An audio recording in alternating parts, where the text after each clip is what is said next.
Hey everyone, Ariel Adams here with the Superlative podcast. My guest today is Adrian Taskin. He is the Chief Procurement Officer over at Luxury Bazaar. Adrian, welcome.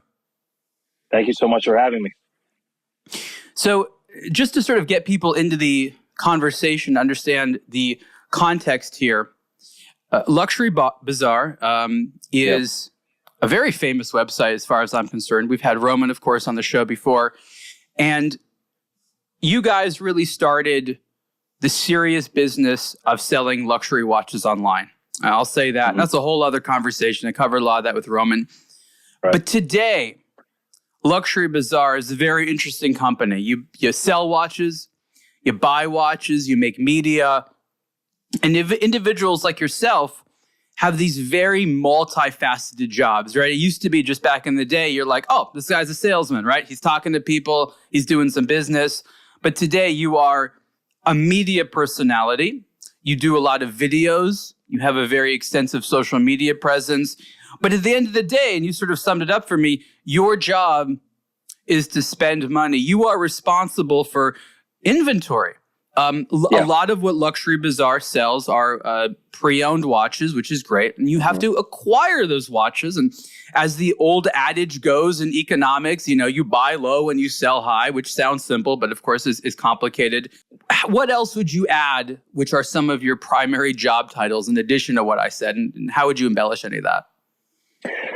Well, there's really not much more to add on there. I think you did a great job introducing what I do on a daily basis. But basically, one of the main things that we focus on here. So I'm instead of speaking about myself, I'll speak about the employees here and salespeople and how it differs from before. So the salespeople have to wear a few different hats. They have to have the ability to buy, obviously with we have a 4-eyed principle here. So if they're taking something in trade or they're buying something, they're going to run it by me. Sometimes they'll run it by Roman. Then they need to have the ability to sell and, of course, adhere to our customer service policies and to establish rapport and relationships with clients. And then the third thing that they have to do, which is fairly new to the industry, especially to us, is social media and content. Essentially, you are a billboard, so to speak, right? How we are on camera, nothing is scripted. The camera just comes into your face in the middle of a phone call and you are who you are. And a lot of the times, the way you portray yourself on camera and the way your personality is more or less the type of clients that you attract. So there's a lot of things going on. Did you grow up with social media? So social media, obviously, I started with Facebook in high school, just doing the base stuff, posting pictures with friends. And then Instagram kind of really hit around 2012, 2013. I was actually the first one to try Instagram here at Luxury Bazaar. I love actually scrolling back to the archives and seeing some of the old photos and all the different effects and all the filters that we used to use. I mean, it was pretty bad, but it's really cool to go back and see. And Instagram was really, I would say, the catalyst for where the business went. Especially for me, because prior to Instagram, I was selling watches for about 5 years. And as soon as Instagram came, my sales doubled, tripled, and then some. Because what happened was it opened up the world to you. Well, what I found that was interesting was that a lot of the lucky salespeople of this era are lucky because of a sort of comfort in performing in videos and things like that. We basically just call it, posting on social media, but it is a performance. And previous generations who didn't grow up viewing social media content often need things like media training before they do things like public speaking. And I remember when I was in law school, for example, studying about public speaking was as important as, of course, knowing how to be a lawyer. And then with people who grew up with social media, sometimes the comfort becomes built in. And I find that so fascinating as a distinguishing factor of sort of today's and last generation's watch salespeople is that ability to comfortably speak publicly. Do you have any thoughts on that? That's actually, you brought up a lot of good points there. So we have a few key people here at Luxury Bazaar, and let's start with Roman at the top. He just inherently is a very, very good public speaker. Oh yeah, he's a speaker of the house, we call that, right? He gives great toasts. He's a very charismatic guy. He likes to be on camera. He's a big personality.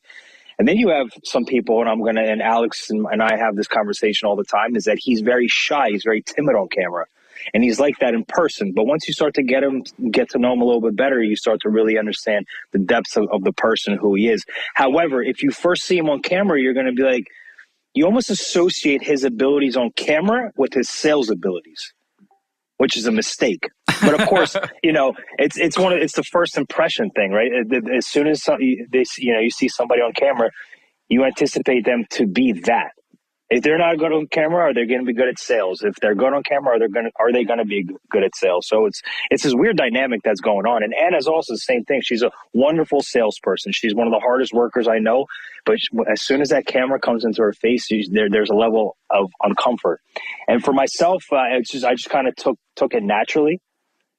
Roman loves being on camera. I don't necessarily love being on camera. It just through osmosis, the cameras are always here, so I'm on camera a lot. So yeah, it's a very interesting dynamic. I just think social media has done such a wonderful thing for public speaking, because you're right, there's still those shy people, but I'd say, like, I don't know, on average, more people are comfortable performing. And I feel that you get that because you have such a public personality and persona. I bet some of the customers that speak to you feel like they already know you, right? And Absolutely. They just start to talk to you and you're like, whoa, dude, I've never even met you before. There is absolutely that trust factor. In fact, when we started the Gray Market series at the peak of COVID, I think that was one of the most important things. Was when people see you on camera, they feel like they already know you and they can already trust you. Especially in a world where we're selling very expensive items, even though we've been around and we have thousands of 5-star reviews on Google. The fact that people can see you, it means you're real. You're not just somebody behind a computer. So it was an absolute wonder for our business. How long have you been working at Luxury Bazaar? So I've been on and off at Luxury Bazaar. I started working for Luxury Bazaar as a sophomore in high school. So there's a whole story of how this works and how my father fits into the picture. But I started working sophomore in high school, so that'd be 2007 or 2008, doing absolute bottom of the totem pole stuff, making spreadsheets. I remember, actually every time I say a Breitling reference number, I have PTSD because Breitling reference numbers are so long and so redundant, and they have all these different things at the end. And I remember just filling spreadsheets with hundreds of thousands of Breitlings and tag reference numbers. So that was my start there. And then I kind of went off to college, and I continued with Luxury Bazaar. And I started selling in college, and the rest is history. So pretty much you can say from 2007, 2008 until now. So the part of your job that includes publicly speaking and performing, that was sort of built in the beginning. It wasn't like something that got added on. Once you were full time, that was sort of an understood part of the role, right? Well, listen, from 2008 to 2020, there was no public speaking. There was Instagram, and the only social media we had with Instagram was posting a picture. Right. Not even videos, posting a picture. This was before stories. Posted something on your feed, somebody would DM you, and then I just established relationships like that. And then the public speaking thing came into account in, I would say, the end of 2020 is when we started Gray Market and really, really doubling down on the big team we have here and Instagram and TikTok and all these different avenues to get ourselves out there. So for me, it was kind of, in the beginning, I was I didn't like the idea, because what other business do you know where you're so transparent and letting people see what you do on a daily basis? It's rare. It's rare, right? We never experienced anything like that before. And we're like, all right, how is this going to work? Are we giving away too much information? What are people going to think of us? Like, is this safe? And it actually ended up being a blessing for us. Well, so I talked about this with Roman a little bit, and I think it merits some repetition. As you said, in around 2020, you started to make, and I say you, Luxury Bazaar, a program called the Gray Market, right? Sure. Mm-hmm. And you have a shirt on right now. It says unauthorized dealer, which is part of the branding for it. Talk about what this show is, why it was started, and as you said, some of the conversations prior to doing it. Because I think what's important is Luxury Bazaar did not just decide, let's make some media content. You built out a studio, you hired people, you made a business decision that we're going to invest in media creation as part of our routine business of, basically buying and selling watches. Absolutely. I mean, I think the reasoning for it was we needed an edge against our friends in competition, because what you started to see in 2020 was so many new entrants into the market and such a bull rush of business happening. So how do you make yourself stand out? There is so much competition online. There's so much competition wholesale. There's just competition everywhere. So this was our edge, right? We built a moat around the business, so to speak, around amongst our competitors, and we were able to get ourselves out there more than others. It was just marketing, and then we just doubled down and kept doubling down, built out the studio, change up the whole office, change up the whole sales floor. So that was, it was kind of like, it was one of those things where if this doesn't work, then hell with it, because we're like, the world may end tomorrow, Right. Business went from 10 to 3 in a matter of a month or two, because prior to gray market, we were mostly B2B. My whole entire career, we were B2B. Buy from this guy, flip to that guy. Buy from this guy, flip to that guy. And our business and our company was a third of the size it is now. Because there's less margins there. There was less margins, but there was also a lot less overhead. Right. And then once B2B died, because listen, if there's no end user on the other side, there's no business. Once B2B died, we said, okay, well, who do we sell to now predominantly? And this was our means of reaching that client base. Now and it was just kind of, why did B2B die? Well, because at the end of the day, there was no consumer on the other end. I mean, we didn't know if the world was going to collapse in on itself, right? So we just doubled down, and we just kind of said, F it. So you went to the consumer. I just want people to understand. You were selling to people that were dealers. That's why I said B2B. Yes, they would then have to sell to a customer. What you're saying is that group of individuals that you were sourcing watches for whatever reason, they stopped being able to find customers. And what I'm curious about is what went wrong for them. Because in order to fix this problem, Luxury Bazaar decided, hey, we're going to, in a sense, skip the middleman and sell directly to the consumer. Where were you able to find the consumer where those legacy dealers are simply not able to? You're looking at it right here. Technology. YouTube and Instagram. That was a lifesaver for us. That was a lifesaver for us, for sure. How did you decide exactly what your programming or shows should be? I mean, I'm in media, and I know that there's a bazillion angles, and that you tell the wrong one, you're not going to capture people's attention. As you said, you have a very transparent style of talking about how you do the business that you do, but I'm sure that's not the only idea you guys had. Maybe you didn't start there. How did you get to this point where you decided this is our particular angle, this is the story that we want to tell? I mean, I think it comes from the, let's say, the $1 million listing Ryan Serhart approach and people like that, where it became, Ryan Serhart became a business in himself, and people wanted to deal with him. So ever since he got on screen, his business blew up. And for us, we can actually rewind back to the business that we had. We had our website, which was not the website it is now. Me doing B2B, just grinding, buying here, selling here, much shorter margin. But at the same time, Roman was doing vlogs. He was doing day in the life vlogs, him going to Whole Foods. And I would make fun of him. I still make fun of him. But that's the dynamic that we have. And we were like, why don't we just do this approach and just point the camera instead of on your face? Let's just pan it this way. And that's all we did. We went, oh, what's Adrian doing? What's Anna doing? What's Adrian's dad doing? And let's showcase this. And it just worked because it was a perfect storm. It was a lot of new entrants into the market because of just insane stimulus. People got a lot of money and they put into luxury things, and we were the luxury suppliers. And here we are. In fact, I think what a lot of people don't understand is what you'll say is the special sauce is you decided to have a very authentic conversation with an audience that may have not been approached with other effective, relevant messaging. These are people that wanted to buy in. That's the funny thing. Once you have a nice luxury watch, it feels good. But to explain to the average person out there what that feeling is very abstract, right? Like you don't really understand until you get it.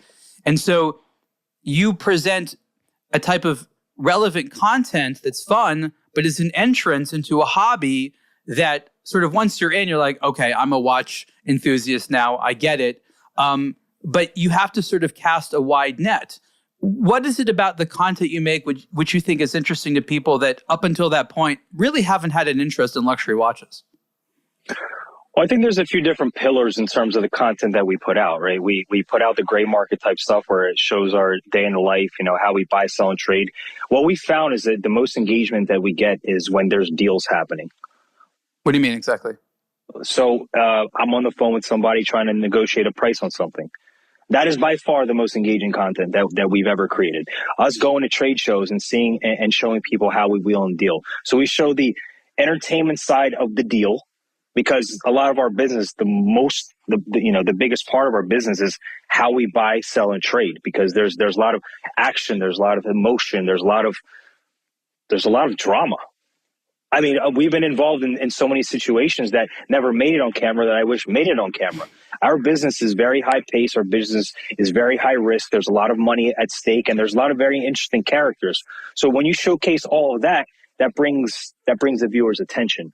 Then you have the other side of it where we're showing, we're creating very valuable content in terms of the mechanics of the watch, the history of the watch, the actual product itself. So there's product content, then there's individual content showcasing everybody's different personalities and abilities, and then there's a day-to-day grind. And you kind of you blend three of those things together, and it produces a valuable show for people that are into watches, or not even into watches, just into a new type of drama. I never thought I would be into back in the day, the Jersey Shore, seeing a bunch of guys go into some beach house and fighting it out. But it was like, you must see TV, and you wanted to tune in every week to see what was going to happen. And that's kind of it was just a blessing in disguise for us.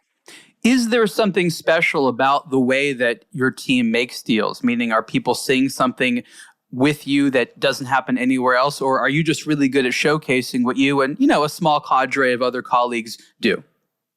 Yeah. So look, when people think of the average luxury watch dealer, they're not really me in a hoodie. And this is actually what drew a lot of people to us, because we're relatable. A lot of times when people are doing watch deals, they're walking into an AD and it's very white glove. There's a lot of suits going on. You don't really get to see the salesman's personality at the AD. And it's very vertical, their approach. Here's an item. Here's how much it costs. Do you want to buy it? Yes or no? Let me take a few links out for you. Thank you very much. And they leave. In our business, in the gray market, like we like to call it, there's deals happening, right? Because if you in AD, they have a cost on a product. Let's say it's a Rolex and their cost is 37% off retail. They're required to sell it at retail. That's the nature of the deal. Yes, buy it. Yes, no. For us, it's we have to go out there, source a product. We have to go negotiate that product. We have to go find the client and put all these things together in a hyper competitive and fast environment. And that's what really drew people in. Because when people think of luxury watch dealers, they never knew that this side of the business exists before. The extent to the luxury watch business, like I mentioned earlier, was the ADs, or what you see on eBay, Chrono24, or a few other big sites out there. That's the extent of the watch business. That makes a lot of sense. And I can see how, to a large number of people out there, the unknowns of these deals is what compels them, right? Like, they don't know how the deal's going to end. You don't know if you're going to win, they're going to win, if a deal's going to happen at all. So there's a combination of a sort of like a bit of a sporting thing, a bit of a watching people do high risk business behavior. It's sort of vicarious. You don't have to do it yourself. And there's sort of a lot of ins with it. You mentioned competition, and that's such an important point, because not only is this a very competitive space, but what I've noticed is that after the gray market went up and some other colleagues did similar types of, expose style content, what it started to do is educate a lot of people out there. Maybe I could make money being a watch dealer. And so we have a situation that may be waning out a little bit now, but like a lot of people be like, I'm going to do this. I'm going to sell watches. Yep. What, if any, effect did it have on your life and your business? Now there was all these, I guess it's flattering, but, copycat dealers. It's one of those things, if you're a hotel and you open up your doors for free for people to come stay, right? You're going to get more people that want to come stay. So what actually ended up happening was I kind of became a consultant for a lot of people, and happily so. I'm happy to always help people. People always have questions. People have helped me along the way. So I'm always there to answer questions. But what ended up happening was just an overspill of it.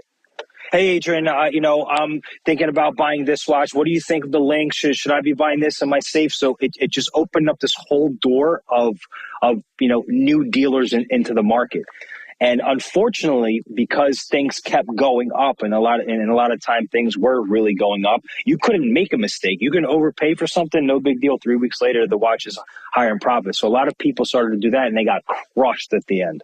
It's a funny thing that all of a sudden people got into this not to buy essentially trophies for themselves, but to buy something that they thought was going to be a moneymaker. There was a lot of people there that believed they would buy a watch and maybe make money on it. Now, you and I and others have said this is sort of silly, don't think about this, but there was this genuine interest.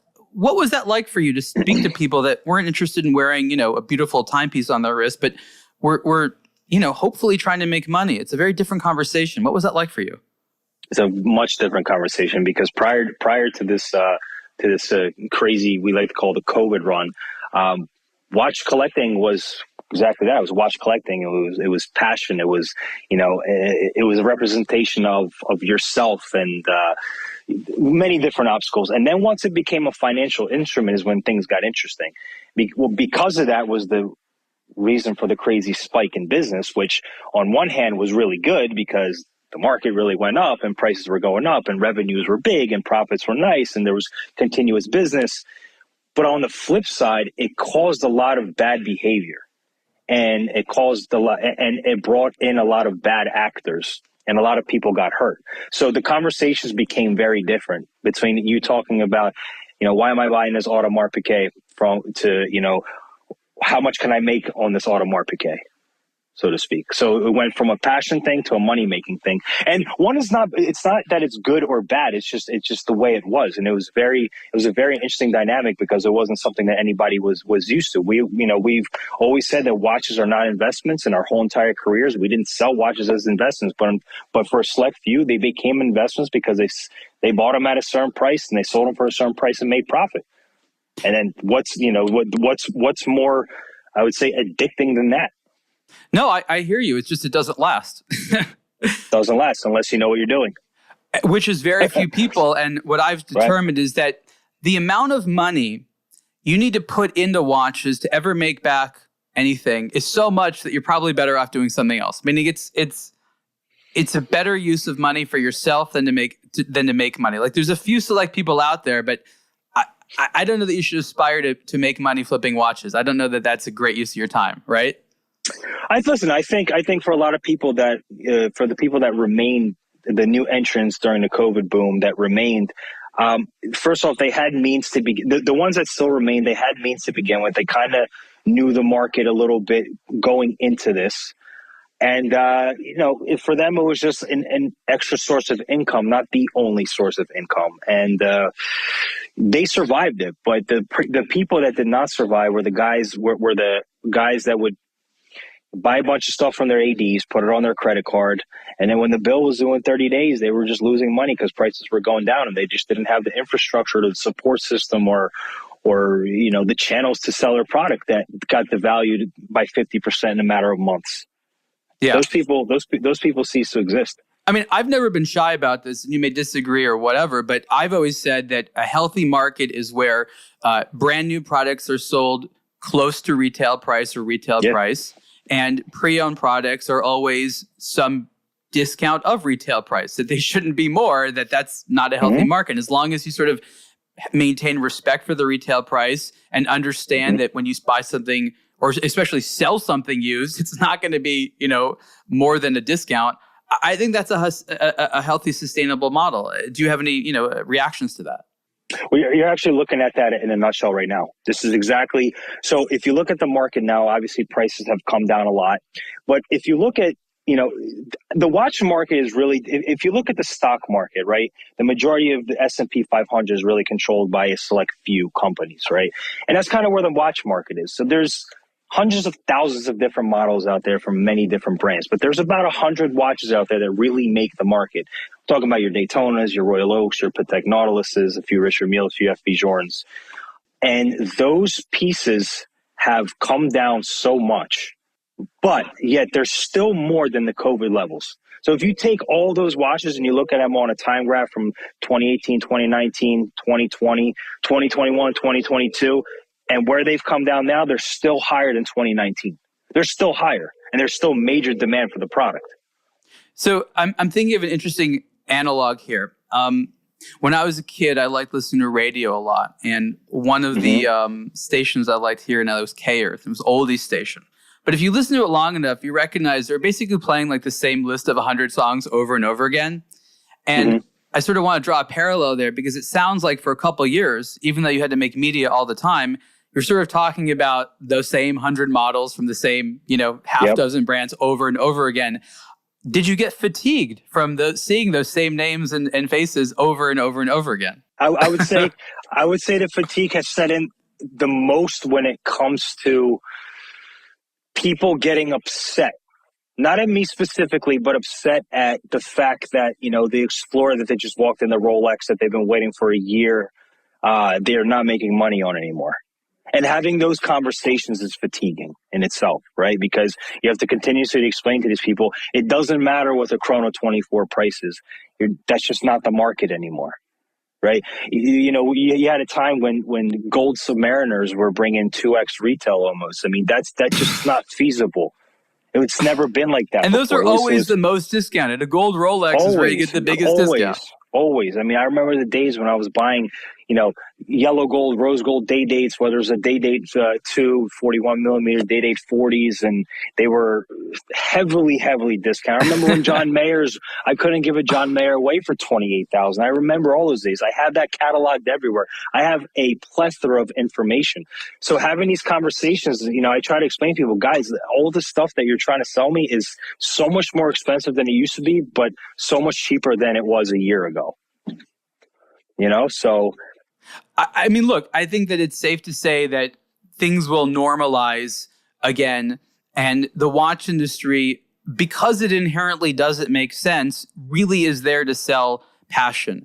In this instance, there was a blip where it was the passion where I'm going to make money off of this. It was the emotion. But that's sort of an unsustainable emotion. The emotion, I think needs to go back to an expression of myself mixed with self-reward. I'm using this to reward myself, but the value in wearing this is an expression of myself. And so when there's the same amount of 100 watches out there or less, the ability to express yourself becomes diluted, right? There are hundreds of thousands of watch variations out there that are really available to choose. Finding one that is more rare allows it to tell more of a story about you. But when you wear that Rolex Submariner that is on the wrists of so many people, its ability to tell a distinct message about you is, again, highly diluted, right? Hey, absolutely. I mean, it's funny that the phone calls and text messages that I used to get from people that wanted to sell their watches that they just walked in to their AD and made a quick flip on has completely dissipated. And the people pre-2020 are now calling me back because they're seeing value in the market now. They're back, so to speak. So it's a completely different collector's pool contacting me once again. Now, social media is very weird because it tends to reinforce popular content, which basically translates into if you publish a popular watch, you'll get traction. If you publish an unknown watch, you won't, simply because people don't know it enough to like it. People don't like automatically things that are new. Yep. What do you think needs to change in the available media so that you can, once again, focus on some of the lesser known watches? I thought it was always great when dealers such as yourself were able to create demand by showcasing something less known. And I remember going to the Luxury Bazaar website years ago and just seeing all kinds of wild stuff that I didn't really know anywhere else. But now a lot of the watches featured on the homepage, on your Instagram page, it's sort of like they have to be the Rolexes, the Pateks, the Richard Milles, the Audemars, the same sort of cast of characters. Is it a bit of a shame that it's difficult to get traction with the sort of lesser known models and brands? You know what I mean? I'm not sure. I'm not sure if a shame is the right word, because if you look at our demographics, right, and we have KPIs in place, and we're very intuitive with the way we buy, sell, what we post on social media. We have everything tracked. So when you look at our target demographic, you're going to find that the majority of our viewers are between the ages of 18 to, let's say, 35. The bulk majority. Quite young. And at the end of the day, they're looking for recognizability. They're looking for hype, and that's not going anywhere. Because when we post a Lange Zeitwerk, for example, right? Me and you know how special that watch is, so to speak. Every discerned collector out there knows what that watch is. But when you post it on social media, you're going to see the engagement fall off a cliff. And I think that's not because people are uninterested; it's because it's the wrong people looking. Does that make sense? Sure. So that collector pool isn't glued to social media like the Submariner Daytona buyer is. So it's very hard to reach that client day in and day out. That's why we post mostly Rolexes. That's why we post mostly, AP Royal Oaks, is because that's the majority of what people want. Whether we like it or not, the recognizability and hype factor is there, and I don't think it's going anywhere. It's especially for a salesperson, it's obviously much easier to sell the low-hanging fruit than it is to tell a story about why this, Harry Winston Opus, whatever is this Harry Winston Opus 4 that we have, for example, that we just got in, and hopefully some of your viewers will know what that is a very, very historically significant and important watch. And it's a very complicated watch.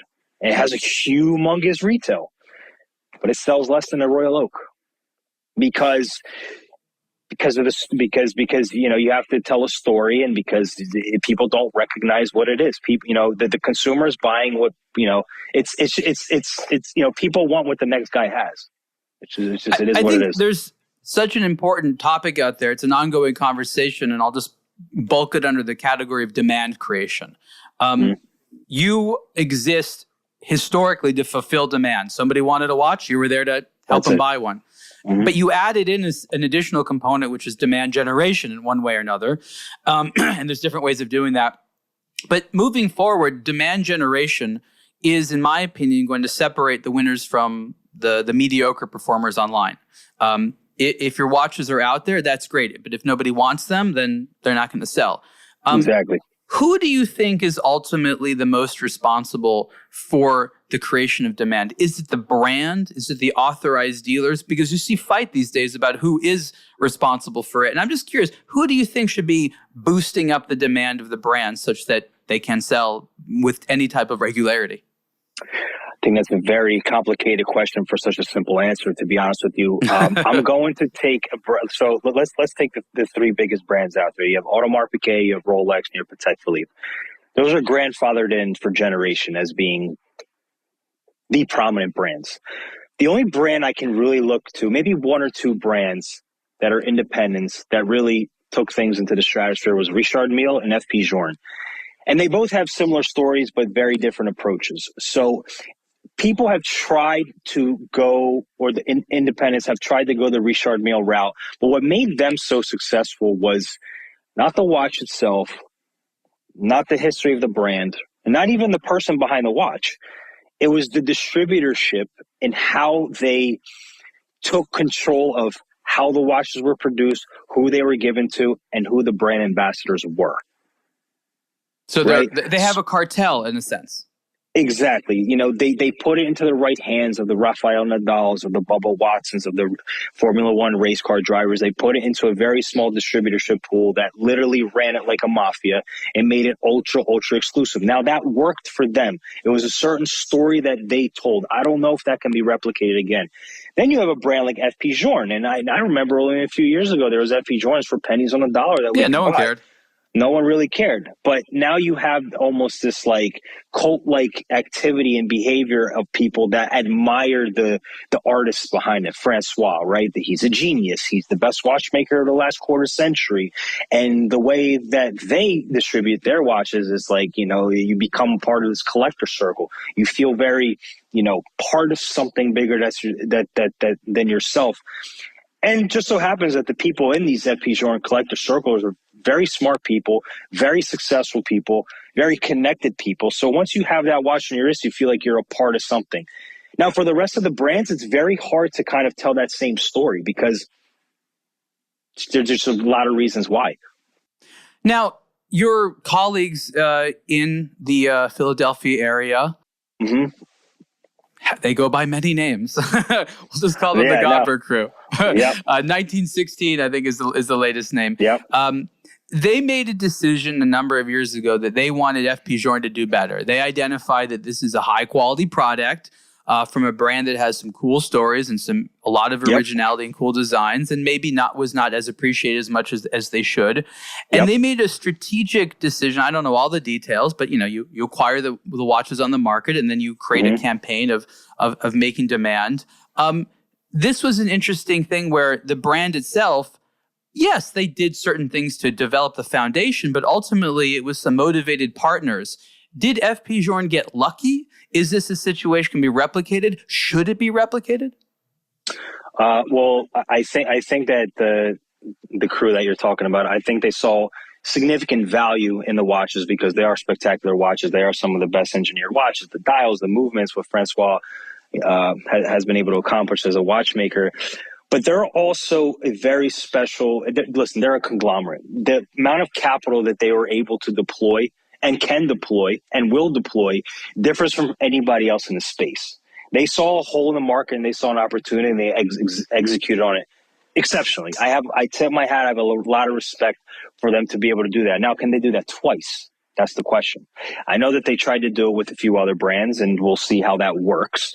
But it was an absolutely brilliant business move on their end. And yes, to answer your question, FP Journe absolutely did get lucky in that regard. Yeah. Yes, because you had one entity essentially controlling the supply of the whole entire brand. I mean, I'm pretty sure that they have more watches in their safe than FP Journe has in other boutiques. Oh yeah. And it's getting those watches off the market, which is a big part of the battle, because in order to do this, you can't talk up a brand about how great it is at a price, and then there's a bunch of, other pre-owned ones out there at less money. And so they had to sort of control the inventory. Now, a strategy they've taken very different from FP Journe is to purchase the company, and that's essentially what they did with Deb and Tune. You see the market for Deb and Tune watches out there, I'm sure to a degree. Have they been successful? Because that's another brand, amazing watches, very esoteric, hard to talk to someone about it. Have they been able to boost demand for that, or is it still very much a work in progress? I think with Deb and Tune, and I always just absolutely demolish the word Deb and Tune. I don't know why. I don't even know if I'm saying it right. Nobody knows. But what they're actually doing is they're going the Richard Mille route. If you look at what they've done, and I think it's the best way to approach it, they got Swiss Beats on board.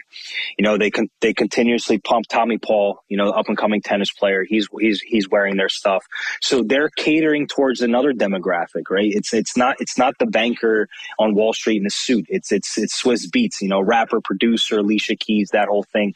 You have Carmelo wearing their stuff. You have Philadelphia athletes wearing their stuff. So they're actually going that Richard Mille route. We'll see if it works. We'll see if it works. The problem that I have with a lot of De Bethunes as a brand, and there's a couple other indies out there, is that the average consumer doesn't really understand what's going on in the watch. Does that make sense? With RM, it was very transparent. Here's a chronograph. Here's a time-only piece. Here's a G sensor piece, and it was all very transparent what the watch does and what it represents. When a lot of people look at it, the Bethune, they're like, "Oh, what does this starry night mean? What is it? What is a DB28? What's the difference between this watch and that watch?" So I think they have a lot of work cut out ahead of them to really bring this to market for it to compete amongst other independents. It's a really tough market. That's some of the, I think, most important thing to talk about is that. And again, I begin with sort of me getting into this. In order to appreciate these watches, you have to have sort of a layered education, right? There's a bunch of sort of things you need to know. We'll call them prerequisites in order to sort of really appreciate it. You have this in a lot of areas of sort of connoisseurship. But these watches, they all sort of aspire to be popular and great after the fact. And so it's sort of this strange, almost contradiction. They are niche and esoteric by nature, but they need popularity to have high value. And they can't really do both at the same time. And so in order to have that unique mechanical experience, unique design experience, you almost have to contend with the fact that there's not going to be a huge market for it after the fact. simply because it takes a very specialized consumer to appreciate to begin with. The mainstream, by virtue of their lack of education on the matter, that's why they're the mainstream, could never and will never really be into it. And that's sort of just something people have to contend with, right? Absolutely. I mean, look, I always reference Richard Mille back because that's kind of what you're comparing everything to. And I saw the rise of I was selling RMs in 2010, 2011 before anybody even knew what they were. And that business model is what I'm going to compare De Bethune with. They're going to have to, at some point, take away all the supply on the market, kind of like they did FP Journe, and make it damn near impossible to get your hands on the product. That's the business model that they're going to have to adhere to, and it could take years to get there. Because you have consumers that have witnessed this, this crazy stimulus, crazy high prices for a lot of luxury assets, and now you have to campaign for them to reinvest into these De Bethune watches, which are not cheap. They're six-figure watches. They're very high retail watches. So you're catering to an audience, and you have to take that audience away from what they already recognize, what they already know, and what they already own. It's a very small pool of people out there that are willing to spend six figures on a De Bethune. Now, I want to tie in this price point to the mass of consumers you speak to. You mentioned a lot that 18 to 35 represents the sort of biggest demographic. And there's not a lot of people in this demographic that can afford six-figure watches, but there are some of them. And we tend to know that when they start out, they go with the safer bets. I guess the question 100%. is, what does someone like that need to go through or be like in order to actually be open to a six-figure De Bethune as opposed to a six-figure Patek? That's a great question. The individual by nature has to be just different. They have to be eclectic in their taste. They have to want to be different. You can't. It's very hard to convince somebody to spend $100,000 at the Bethune rather than an RM that everybody knows or Patek that everybody knows and that they know and that they're safe with. Because at the end of the day, a lot of people buy these, if not to make money, to retain as much value as possible. So it's a very hard pill to swallow to buy something where you don't really know what the market price is after the fact. So there has to be more market data and better retention of value in these pieces for people to really make that switch. It's a very individualized approach because people know that if they spend, even if they overspend on let's say $59.90, let's say it's $120,000 retail, market price is $275, they at least know where the liquidation number is.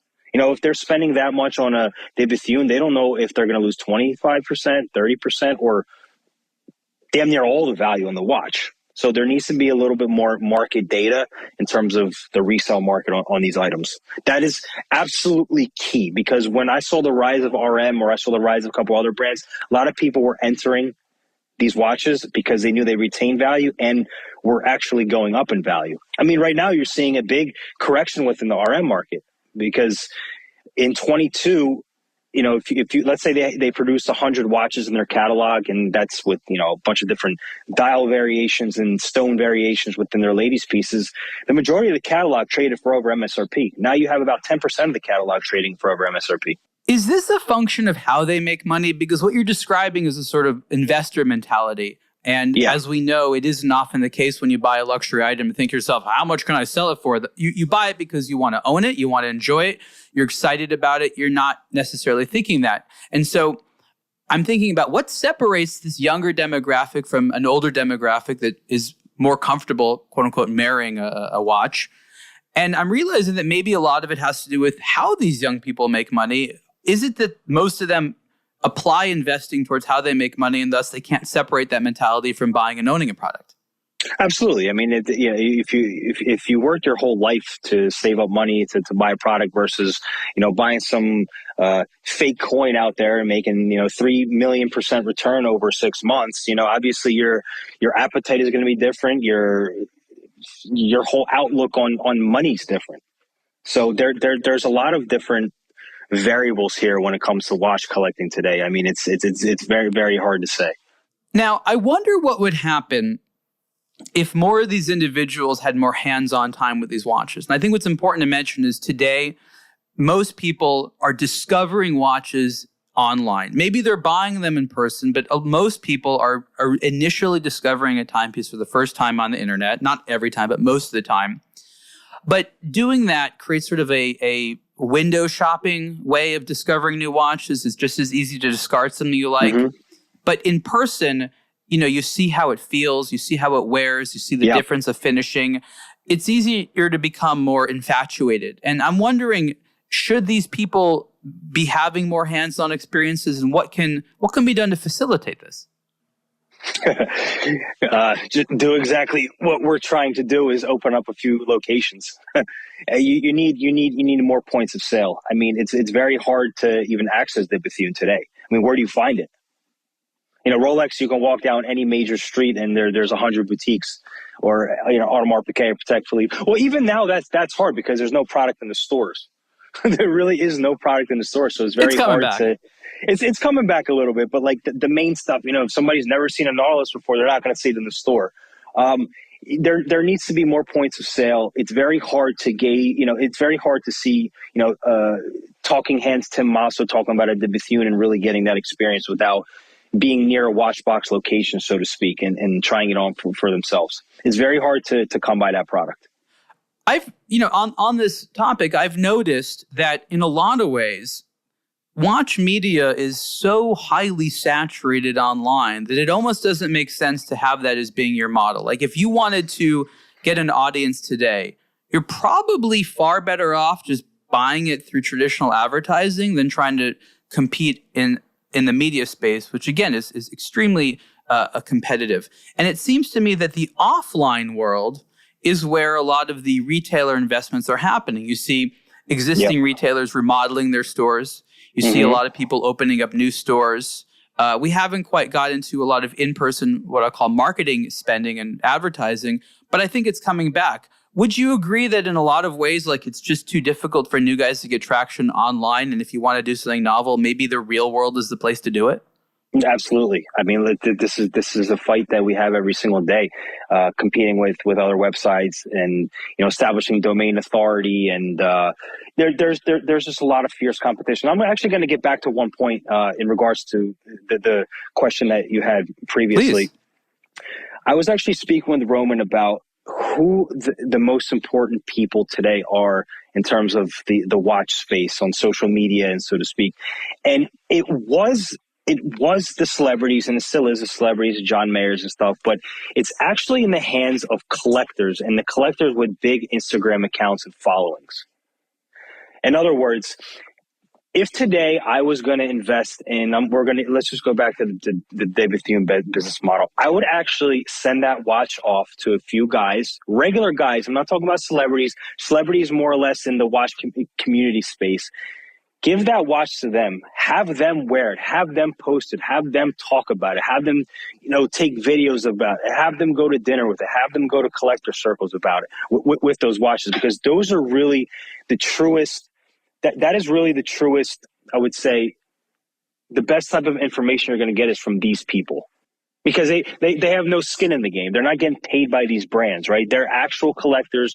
They're discerned. They know what they're talking about. They're going to post it on IG, or they're going to make a YouTube video about it. And you can actually, you're relatable to these people. You're in similar jobs or fields. You drive similar cars. You wear similar clothes. And I remember an LM Perpetual MB&F off my wrist, because somebody saw me wearing it. This is not me trying to toot my own horn, but the guy somebody can see themselves in me, the way I dress, the way I talk, what I do as a hobby. And they're like, you know what, that watch looks cool. Cooler than seeing it on some YouTube video and somebody talking about it. Does that make sense? Absolutely. But I think there's an important point to make here. You're absolutely correct in the abstract. This is a perfect way of sort of sharing enthusiasm authentically. And here's the problem. That collector, so to say, the first 1, 2, maybe 3 or 4 times will sort of do this just for fun, for whatever. But eventually they realize, like, wait a minute, you're doing this to sell watches. I would want in on this. And all of a sudden, it isn't authentically what I feel and what I like, but it becomes a way to make money. And so unless you're able to find brand new collectors all the time, every week doing this, there's sustainability issues to that model, right? Absolutely. I'm not saying that's the only model, but it obviously has to be somebody you trust with a big following. And it's not even so much like, hey, I need this watch sold. go post it and go make it look like you like it. No, be honest. Take it to dinner, drive it in your car, hang out with your friends. What do you think about it? Post about it. What you like about it, what you don't like about it. That's the true testament to watch collectors today. It's your buddy. It's a guy you can relate with. Now, outside of these testimonials, it's important, I think, to think about the importance of formal advertising. And this is a little bit before our generation, but we have this wonderful legacy of amazing watch ads, especially think about the magazine ads and stuff like that. Just incredible ads. And I've thought to myself, if brands can take some of that mentality and apply it to internet advertising, I think they'd have a lot of success. Is there a big missed opportunity for brands to recall some of the past advertising glory in a modern sense? Or was that type of media too divisive, maybe, or too niche in its targeting for today's, grand bazaar, which is internet communication? I think it was too niche. Today you have to open up the doors to all different type of possibilities, age groups, genders, physical, geographic locations. It's really funny. A lot of watches really sell based on the geographic location that you're in. It's very hard to advertise one watch for a lot of people. In other words, right. I can't sell Jacob & Co. here. It's just not happening. I sell them in Dubai. I sell them in Hong Kong. So every single geographic location has a different appetite, has a different culture, has a different means. Where we are on Industrial Boulevard is not the same way I would advertise if I was in Miami. It's not the same as I would advertise in LA or Singapore or London, for that fact. So advertisement is the hardest formula to solve when it comes to any product, especially with watches, because it's very geographically, I would say, hindered. And that's what's interesting. So in other words, if I was a brand, I would advertise, I'm going to say JLC, for example. I'm just going to throw a random brand out there. I may advertise differently based on the location I'm in. The U.S. consumer is different than the Asian consumer. Oh, and they've taken the opposite approach because they know that what you're saying, the advertising they have speaks to no one. They're so careful about not offending someone. The advertising speaks to no one at all. So what I've always advised is have 100 different conversations with different people rather than try to have one conversation with absolutely nobody. That's exactly it.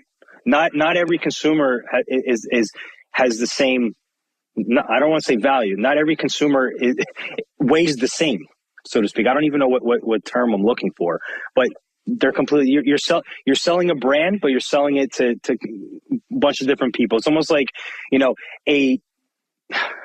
trying to think of the word that I'm looking for here, but yeah, if I was a brand, if I was starting a brand, I would advertise my product differently in different regions. You're talking to a whole completely different audience. I'd like to spend the remaining time we have talking a little bit about the day-to-day of your business and what you do, especially related to buying watches. There's a distinct website, actually. It's sell.luxurybazaar.com. Yep. It's a certain part of the business exclusively related to buying watches. And we can talk about selling watches all day long, but let's talk about this practice. In a nutshell, what are you trying to accomplish when you purchase a watch from someone who has one? Well, there's a lot of different approaches, and this is actually something that we started once we started really, really taking key things like the KPIs that we use in terms of website searches and what people are looking for. So let's start there as a whole. When people go to sell.luxurybazaar.com, they're posting whatever they have for sale. That's out of our control. In other words, that's more of a reactive approach that we have to purchasing. I don't know what's going to come through the funnel tomorrow. If I'm looking for Omegas and there's a bunch of Pateks, I can't control that. Yeah, I could put different email blasts out there and marketing campaigns saying, hey, I'm looking for this. So my buying starts at 5 a.m. I'm a very early riser, 5 a.m. because we have an office in Hong Kong and I buy a lot of watches in Hong Kong as well as Japan. So I'll go on my chats, I'll talk to my people, I'll see what's for sale, and I buy certain product over there. Then I get into the office, and me and the procurement team, we sit down, we see what's in the Sell.Luxury Bazaar portal. We make offers accordingly, and that's pretty much the extent of it. And as the day progresses, a lot of the merchandise that you see on our website actually comes via trade today, because that's actually a very important thing to point out, is that there's a little bit of hesitancy to purchase new product from a consumer. In other words, they're not as willing to lay out money anymore without giving some type of trade. Right. So what we're seeing is a huge revenue stream of trades coming in. Now, I've had the theory that a lot of the people that contact you about selling a watch, rather than wanting money, basically want another watch. Is that true? Yes. 50%. 50%. 50%. So through the sell portals, about 50% of people wanting cash now for the watch or looking to trade out for something that we have. Right. But in the big scheme of things, for the guys that are coming in solely to buy, like 90% trades. Now, 90%. You are in an interesting position because there's a lot of wonderful watches out there that people want to get rid of, but you can't offer them a lot of money for it because you know that you can't sell it for a lot of money. What is that conversation like with someone that has a cool watch and you want to make them happy and you'd love to sell it to someone, but frankly, there isn't much of a market for it. Maybe it's too niche, or maybe it was just, it retailed for too little. It was a $1,000 or $2,000 watch. What do you tell people to do with those amazing watches that you frankly can't emotionally make them happy? Do you tell them to sell them by themselves on eBay? Do you tell them just keep it? How do you handle that? Well, it really depends. But one program that we have here is our consignment program, where if we can't come to a deal on a watch that I want to buy outright, I will give them more on consignment. So let's just use a Panda Daytona as an example. Let's say I want to pay, $30,000 for a brand new Panda Daytona. They don't want to sell to me for 30. They want a little bit more. Maybe I'll give them 31 on consignment, another $1,000. In other words, the way that works is they send in the watch to us. They fill out a consignment agreement. We get the watch here. After we sell the watch, we net them that $31,000. So that's one tactic is consignment. Okay. The other tactic would be, I'm always the guy that doesn't like to overpromise and underdeliver. So if I see a product being sent my way that is just simply too niche and even hard for us to sell, I will give them guidance on what I think needs to be done. And one of the main things that I'll tell them to do is I'll say, hey, you know what? I think this is a Sotheby's piece. I think this is a Phillips piece. I think it's a Christie's piece. I think this will work better in your favor in an auction scenario where it's a little bit more blind, where the auction house is going to do a nice write-up about it. They're going to do a big marketing campaign, and it's going to be stuck amongst very similar watches in some type of catalog that they're going to release. That's one way. My favorite conversation, by the way, is, I'm having a conversation with a guy right before I got on this podcast about, I made an offer on this one Audemars Piguet, and he always loves referencing Chrono 24. So he says, are you sure this is the offer you want to make? And I made an offer of like $100,000 on this watch and a lot of times the way I make offers is previous data of what I bought and sold for, A. B, what I'm able to find that watch on the open market from my suppliers on call. So I'm not going to pay the same price I can go out and buy it for.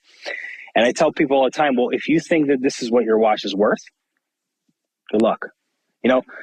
Post it on Chrono 24. Let me know how it is, because Chrono 24 is the domain authority for our industry, right? They come up first everywhere. And the problem is a lot of watches on Chrono 24 are hyperinflated. For many reasons.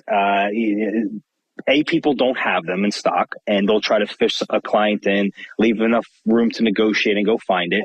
B, they're older listings from previous market prices.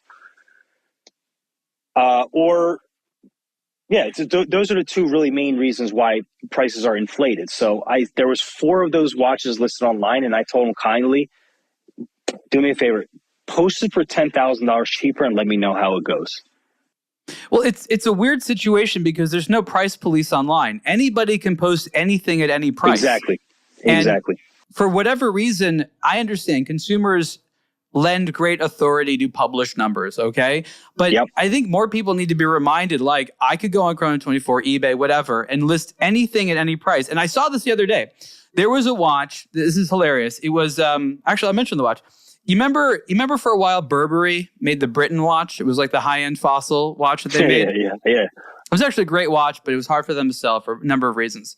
And they were like a few $1,000, and you go on eBay, and most of them are like under 1,000, between like 500,000. Okay, one of them, $65,000. Okay, now.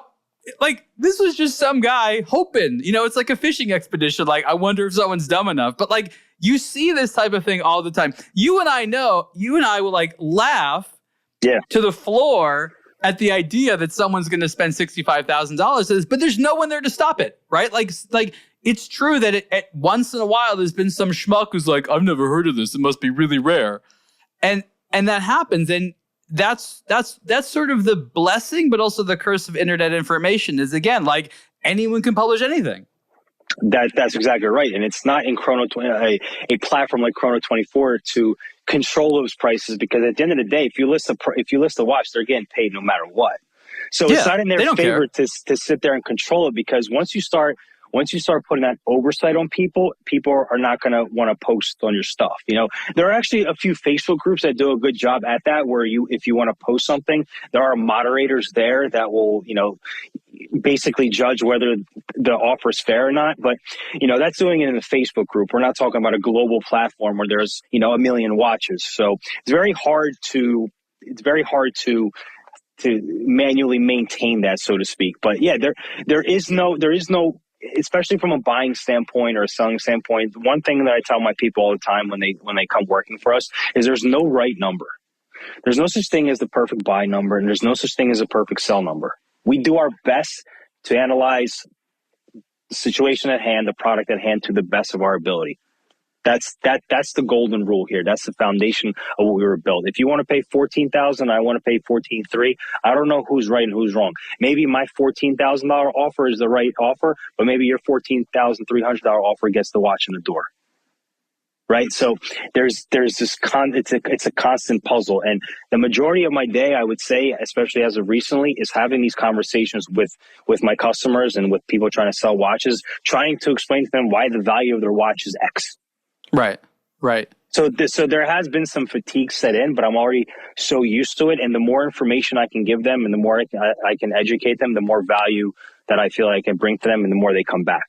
I want to end on trying to help frame for the audience, who are the best types of people to reach out to you in Luxury Bazaar? I guess another way of framing it is, you wouldn't be as successful as you were if you didn't genuinely give people a great experience, meaning that they trust you and that they'll do transaction after transaction with you. But the reason that there's such a diversity of watch sellers and buyers out there is because there's a diversity of consumers out there. Who is best served by working with you or one of your colleagues? Meaning, what types of consumers tend to have the best experience in working with you and should consider you guys when they want to buy or sell something next?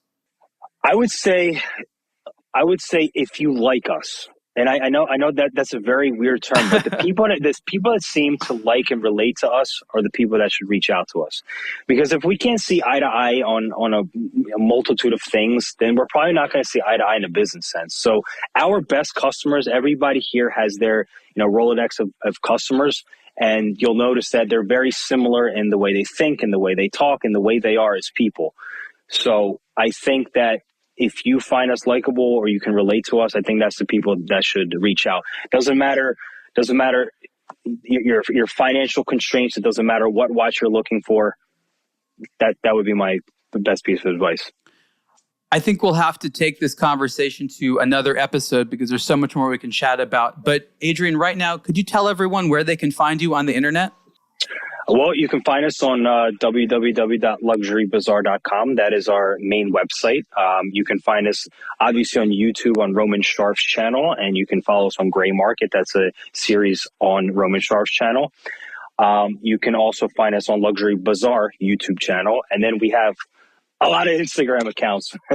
We have Roman Sharf. We have myself at Adrian Taskin. We have No Waitlist, which is Alex. We have at watchanna.lb, which is Anna. We have Chrono Kev, which is Kevin. We have a lot of guys. We have a lot of people, and hopefully more people joining the team. You got options, folks. You got options. Yeah. But the best way to get in contact with us, honestly, is definitely Instagram, because we're on that platform all day, every day, answering DMs, shooting videos, posting products, and that's our main. That's the baby right there, the iPhone and the Instagram. This has been the Superlative Podcast interview with Adrian Taskin, Chief Procurement Officer at Luxury Bazaar. Adrian, thank you so much. Thank you so much for having me.